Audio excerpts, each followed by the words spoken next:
Whoa. Wow. Hey. Now that is what you call a Mother Hootin' episode. The Day of Unity has finally come, and we've got so much to dissect for y'all. From the Collector's full reveal, to Luz's final gambit, to the mystery that happens in the final few seconds of the episode, we've got a lot to talk about. You're watching WhitneyVision, and this is our breakdown of King's Tide. This is your spoiler warning! If you haven't seen King's Tide yet, please stop right now and come back to this video after you've seen this S-tier finale. I'm serious, watch this ASAP. Also, before we begin, if you like what I do here on WhitneyVision, do me a sweet little favor and smash that subscribe button. Not only will we be rolling out Oodle's more animated breakdowns, theories, and even an upcoming video about my predictions for Season 3 of Owl House, I've also got some pretty ambitious projects in the works that you'll want to stay tuned for. We're gearing up for a big reveal soon, and you don't want to miss it, so subscribe now. Thanks for your continued support. Now, on to the Owl House. So, I suppose we should start with the good news? It doesn't seem like there were any traitors within Cats. I have never been so relieved to be wrong. Although, I still think that sprig of Snapdragon is pretty sus. It does make you wonder just how Kikimora knew that Ida and Rain were walking into a Covenhead trap. I've also heard a lot of speculation that Belos knew via help from the Collector using the realm in between. And Kiki did say at the end of the episode that she was always listening when the two of them talked. But honestly, the Collector has been so preoccupied lately with making sure that Belos would hold up his part of their deal that I don't think that it was even on their radar. I think it was most likely just a sweet combo of intuition and detective work on Terra's part. And I think that we can all admit that Rain isn't the best at tactical subterfuge. So, their reactions plus the Bad Girl Coven's reputation likely tipped her off. It's pretty obvious that Ida would try something at the Day of Unity, considering that she also made a play at the Coven Day Parade, and has been Belos' most wanted witch for this exact reason. At the Day of Unity Tower, right before taking the stage as Rain, Ida has a number of heartfelt goodbyes. First with Rain themselves, and Rain basically reveals to Ida that they still have very strong feelings for her. Then she shares a moment with Lilith that calls back to their childhood pain-splitting spell and the Season 1 finale. As Ida takes on her Rain disguise, she looks back and has a brief flashback to her Hexside days, remembering fondly her times with Rain and Lilith. It's a real life flashing before your eyes kind of trick here, and really plays up that this might be Ida's last act. This flash memory actually has a bit of an interesting medley of characters. There's Bump, back when he was just a vice principal, Gus's dad, Perry Porter, Darius, and Amity's parents, Alidor and Odalia. Now, this is 100% speculation on my part, but I think that what we're seeing in this frame is the would-be cast of a potential Owl House spinoff. Dana has gone on record saying that it's too late to get an extended third season of the Owl House, but she was hoping that fans could rally for spin-offs, novelizations, or comic runs to continue the lore of her universe. She's also said that she'd like to maybe explore a prequel spin-off featuring a young Ida, making me think that it would essentially feature these exact characters. This is why we get everyone's least favorite, Odalia, in the mix here, as she could play a recurring bully much like Basha. Now's a good reminder to watch this show on Disney Plus to show support for this amazing series. We might not get an Ida spinoff out of it, but it won't hurt. During the draining spell, Ida's curse reveals her true identity. The Covenheads spring into action to capture her, then replace her with the real Rain. The circumstances suck, but we finally get to see the construction, healing, and potions Covenheads up close. Sorta. As promised, Eber delivers a storm of flesh-eating beetles all over the construction Covenhead and his wannabe Mjolnir, but is forced to stop when the healing Covenhead flings a scalpel at them. That's right, the healing Covenhead isn't just gonna stab you, they're gonna cut into you with surgical precision. The potion Covenhead is by far the creepiest design though. I always called him Evil Lemongrab in my head, but look at that terrifying maw! Lemongrab's got the type of halitosis that'll deal a D8 of poison damage and make Roy Kent weep. It's interesting that the top level of potion magic seems to be exhaling chemicals. I wonder if types of potions emitted can be altered to have different types of effects. I know I'm not alone in hoping that this is only a taste of the powers that we can see from the Covenheads. It was such a brief battle. I'm crossing my fingers that we'll get to see more from these goons once the Season 3 specials air, especially with their loyalties up in the air now that they know Belos was manipulating them. But as is, the Cat's rebellion is swiftly quashed with the healing Covenhead disarming Darius by exploiting his friendship with Eber. With the Covenheads locked in place, the spell in motion, and the eclipse overhead, the tides lower around the Titan's skeleton, and every witch's sigil drains them dry. I almost felt sorry for Tara when she finally realized that she was dying, but then I was like, nah, you did this to yourself. You're complicit. As a result of some of these witches' greed and lust for power, they made selfish choices. Choices that ended up costing every single magical being's life. Belos is high-key a genocidal murderer, and now even his supporters are paying the price. Everyone who trusted him is forced to realize that there was never any paradise. Although Ida's curse, combined with the effects of the draining spell on her newly minted sigil, is killing her, Rain uses the last of their strength to rip Ida's arm off and yeet it into oblivion. While they and the other Coven heads lose consciousness, Ida returns to full health. Lol. I can't believe that everyone was joking after last episode that she could just take her arm off and stop the spell, and it actually happened! I died laughing, y'all. I know it was a serious moment, but I love that they actually did this. And hey, now the Owl House even has a main character representation for the amputee community. Also, I'm just gonna say, I don't think that we have to worry about Rain dying here. Rain has been a breakout character and an important depiction for the non-binary community. So I don't think that this is the last that we'll see of them, and I expect a full recovery at some point in Season 3. As soon as he kicked off the draining spell, Belos murmured, "Goodbye, Boiling Isles," before vanishing into the Titan's skull. Inside, the Collector excitedly tells Belos that it's finally time to release them so that they can play together. But to no one's surprise, the Emperor shuts him down. He claims that he won't have time to play now that he's headed back to the human realm, and that he only has enough Titan's blood to open the door. Not enough to free the Collector. The Collector is pissed. Not only did Belos lie to them, he also convinced them to share powerful and secret magic techniques. But that's exactly why Belos won't free them. He knows that the Collector might teach other witches this powerful magic too. So, like Ida's arm, he yeets the Collector's mirror off the side of the bridge inside the skull.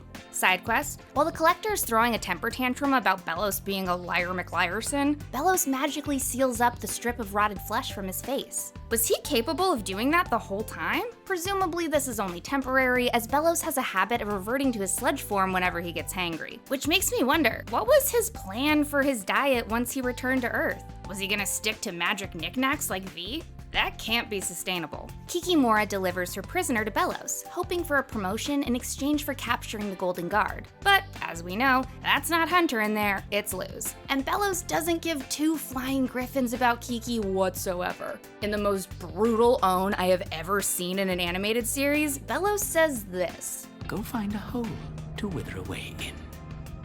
And if that wasn't devastating enough, he casts her out of his lair. Turning on Luz, he frees her from her prison and mocks her as she attacks him, saying that even though she figured out how to combine glyphs much faster than he did, she still has about 400 years of practice to catch up on if she wants to beat him. And even though this is totally terrifying, we finally get to see what Luz's spicy toss looks like in action. This is of course a reference to Ida's signature battle phrase when launching fire. Spicy toss! Spicy toss! Belos muses to Luz that it was almost as if the Titan didn't want him to learn magic, spelling out that the Titan's lingering will did help Luz discover each glyph. And he's kinda right. Luz figured out how to draw and use glyphs because she listened to Ida and opened herself up to the magic of the Isles. From the moment he arrived, Belos has been trying to fight and destroy it. So it makes sense that the Titan would bestow his gifts on the human who proved through her actions that she would respect and protect those powers. And more importantly, the Titan's son. Insisting that she call him Philip, Belos grabs Luz with one of his sludge arms and pulls her in close. He offers to bring her with him back to the human realm, claiming that he doesn't want to see another human life lost to the evils of magic. But Luz reminds him that he's not returning to the world that he once knew. And for the first time, I think old Philip over here finally has the same realization that all of us do.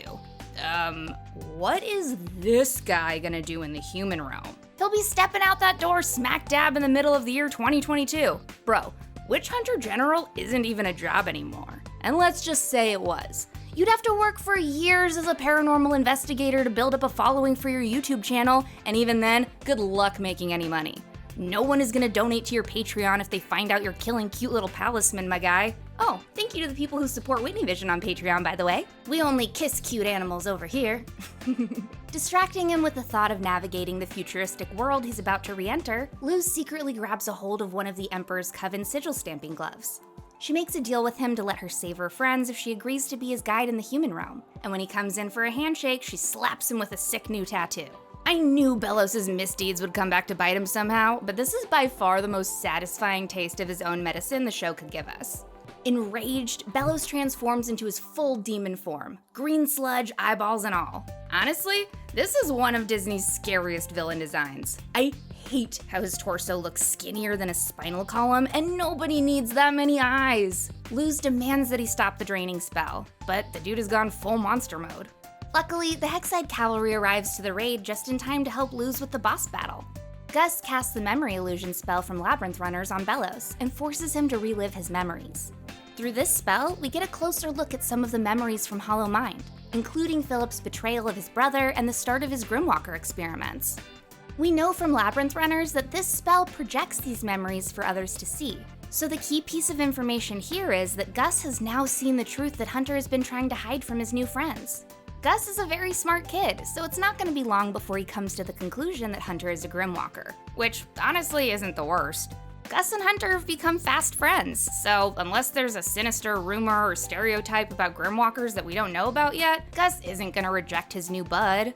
When the illusion breaks, Belos pulls out one of the most devious tools from his serial killer toolbox and pleads with Hunter's empathy, asking why Hunter's doing this to him when he only wanted to help. Hunter calls him a liar, and Belos glances at Flapjack before emitting a great roar. Now, this is a real Yanny Laurel situation we have here. When he screams, some people say that they hear him say "kill him," which seems to be what the subtitles believe. But there's another camp that hears him exclaim "Caleb." Turns out, thanks to Twitter confirmation from Dana, he did in fact exclaim Caleb. Caleb, of course, has been the theorized name of Philip's brother. If you recall, Caleb was the name that Hunter gave his Emerald Entrails teammates when he first introduced himself to them. In that scene, while improvising an alias, Hunter's palisman tweets at him before he comes up with the name Caleb. Since Hunter can understand Flapjack, it seems like Flapjack just gave Hunter the name of their original owner, Philip's brother and Hunter's Ortet. So here, we see Belos calling out Caleb as a sort of reflexive anger response upon seeing his brother's old palisman. Meanwhile, King runs into Kikimora outside the temple, where she's suffering from the world's worst job firing since I got fired from Haagen-Dazs for giving out too many free samples. She tells him that their resistance is futile. Belos himself can't even stop the draining spell. For that, they'd need the Collector, a being that is neither witch nor demon, but a child of the stars. Likely meaning that the Collector is a primordial cosmic force with power beyond our comprehension. King descends into the pit where the Collector's mirror glass was thrown, stepping over the skeletons and helmets of all the golden guards that Belos murdered over the centuries. We're looking at over 20 masks here, so this is as grim as it gets, kids. When King summons the Collector, they can't see King. This is due to the cloaking glyph etched into the gold tag on his collar. This glyph is also why the Collector has had difficulty seeing King when he astral projects into the realm in between. Going back to Echoes of the Past, you'll remember that this hidden isle was adorned with the same symbol. Clearly, King's father went to tremendous lengths to hide King from the prying eyes of the Collector. This also tells us that glyphs and runes may be the key countermeasures for dealing with the Collector as we move into Season 3. The Collector tells King that they always wanted to play with him, but his father hid him away. Note that the Collector depicts themselves chasing King's egg when they say this, as King wasn't even born when the Collector wanted to entertain themselves with him. Seems like a pretty big red flag. At first, the Collector is wary of working with King because of Belos' lies, but King manages to convince him to play a game with him called the Owl House. King explains that the Owl House needs every single player on the Boiling Isles, and that he needs the Collector to stop the draining spell so that his friends can play with them too. Wanting nothing more than freedom and a chance to play, the Collector agrees, and King pulls them out of the mirror via Pinky Promise. This cracks the glass, much like the cracked glass King initially bonded with in Edge of the World. To me, this indicates that the Collector has been sealed and freed multiple times. In fact, if you look closely at the Collector's prison, there seems to be shards of broken glass orbiting them. Also, I saw a comment mention how the Collector's prison is reminiscent of the Beast Ball introduced in Pokemon Sun and Moon, and they are 100% right. That does seem to be an influence to this design. If you're unfamiliar, Beast Balls are specifically designed to catch extra-dimensional Pokemon known as Ultra Beasts, aka monsters that have traveled through the Pokemon equivalent of the realm in between. Just as Monster Belos is about to bring his scythe down on the Hexside kids, the Collector appears. With a single touch, he splorches Belos into oblivion, turning him into a puddle of goop on the doorway to his lair. Oh my god. What? I thought that Ida was a powerful witch. I thought that Belos was a pretty powerful witch hunter, but nothing prepared me for the power of the Collector. They can atomize you with a single touch. No wonder the Titan locked them away in a mirror for centuries. They have the maturity and mindset of a child with the powers of a god. With Belos liquefied, the Collector wants to play Owl House now. So they break apart King's dad's skull to build an owl house, spiraling its pieces into a skyward nautilus.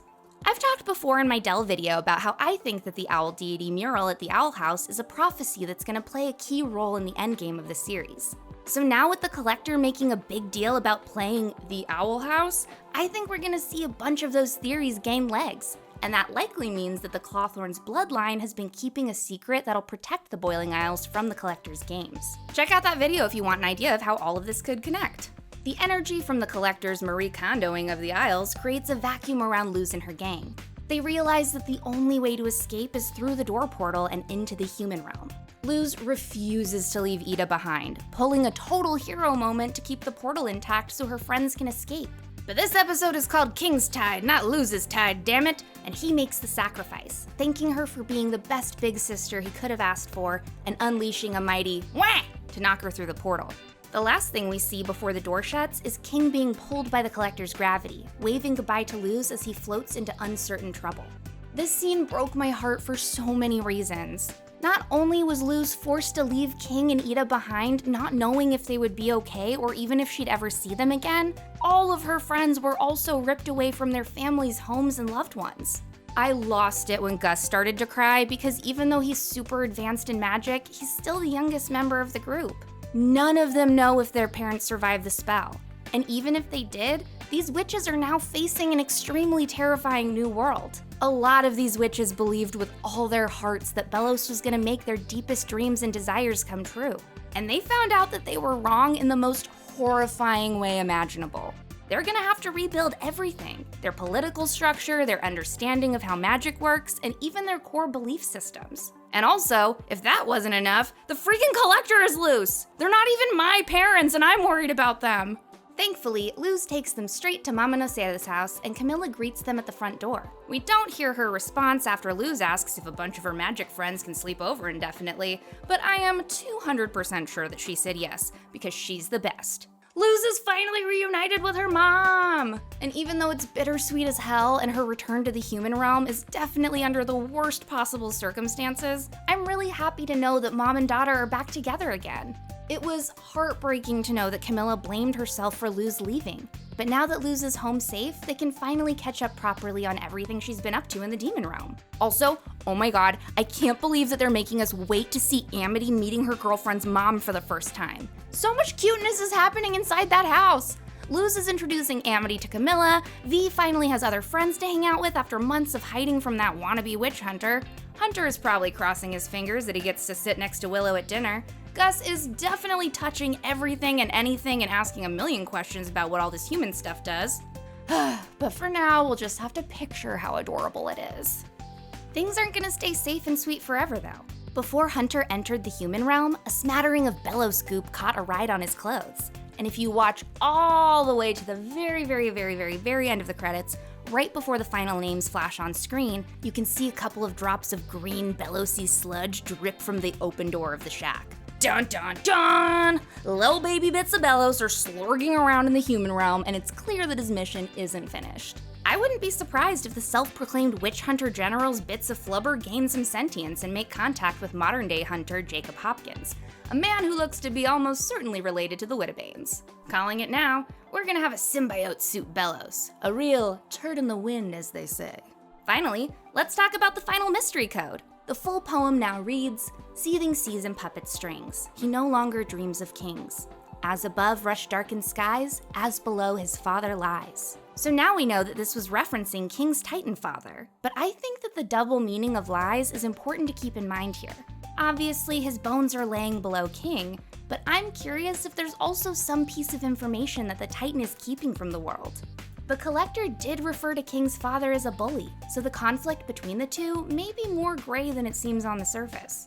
I have a lot more to say about the finale, so don't worry. If I didn't explain something in depth here, it's because I'm going to do a separate video about it soon. Keep your notifications on because I'm going to explain all of my theories for Season 3, explain everything you need to know about the Collector, and more. Like and subscribe to our channel and tell all your friends. I'm Scarlet Wit, and you're watching WhitneyVision.